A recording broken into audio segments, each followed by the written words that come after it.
Hello, today we're visiting Sissinghurst Gardens. This wonderful place is located in Kent and was a result of the work of Vita Sackville West, a poet and a writer, and her husband Harold Nicolson, an author and a diplomat. The land was bought in the 1930s by Sackville West, who worked tirelessly over the 30 years to transform this place into the garden it is today. Obviously there were hundreds of gardeners working on it with her, but her vision is just incredible. And if you look from the roof as I'm doing now, this is the inspiration that Sackville West got when she was writing her books or coming up with her poetry ideas. I really loved filming from this roof and feeling a sense of what gave her inspiration to imagine her poems and her books. It's not actually a castle, this place, but I think in her own flamboyant way, Vita probably saw it as a castle in the sky. I really enjoyed the views from here, they were breathtaking. The images here were taken with my Osmo Pocket with the controller. I do like the effect that it's given me here. I really enjoy it. I do hope you enjoy the pictures of the garden that I show here today. And if you do like them, please leave a comment below and make some suggestions of other places I could possibly visit. Some of the images here were photographed with my Canon M6 camera, my 50mm lens and my 24mm lens.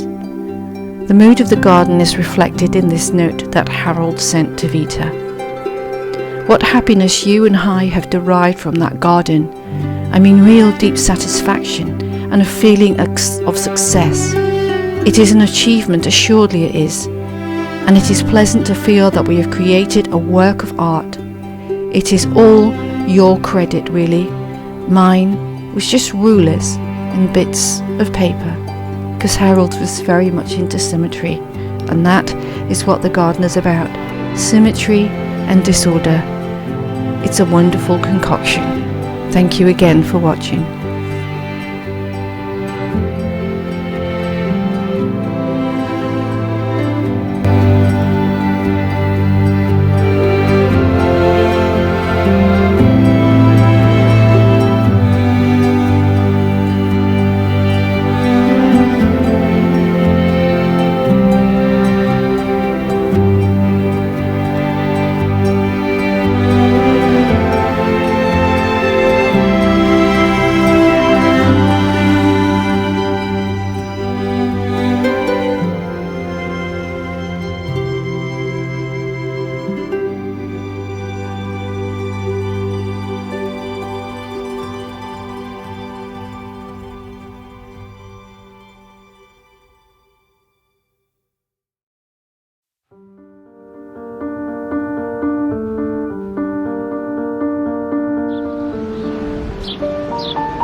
I enjoy a poem by Vita Sackville West.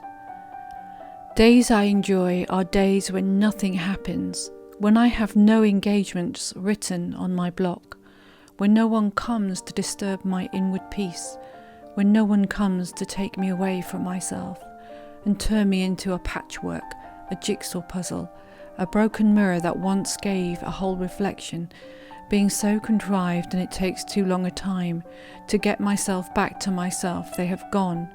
The years are too strictly measured and life too short for me to afford such bits of myself to my friends.